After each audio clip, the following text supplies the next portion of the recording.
الحمد لله رب العالمين، والصلاة والسلام على أطهر خلق الله أجمعين سيدنا محمد صلى الله عليه وسلم. طبتم وطاب لقاؤكم وتبوأتم من جنة الله منزلا. إذا رأى صاحب الرؤيا أن إنسان ميت يخنقه في المنام علامة على الحسد الذي يتعرض له صاحب الرؤيا الأيام القادمة، والله سبحانه وتعالى أعلى وأعلم. إذا رأى الحالم أن الميت يخنقه في المنام علامة على بعض الأمور التي يجب أن يغيره في حياته للأفضل الأيام القادمة.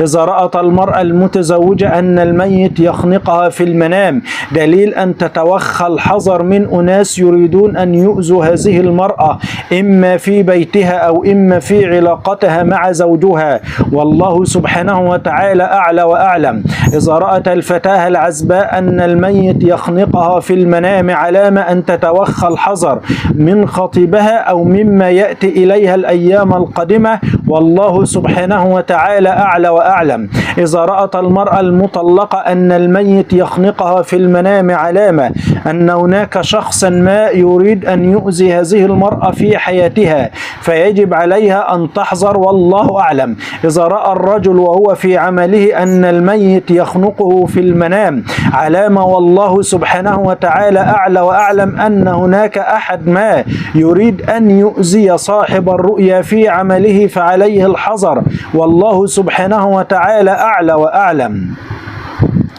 إذا رأى الإنسان أن الميت يضربه بسكين في المنام ويؤذيه علامة على الاضطرابات التي تحدث لصاحب الرؤيا الأيام القادمة.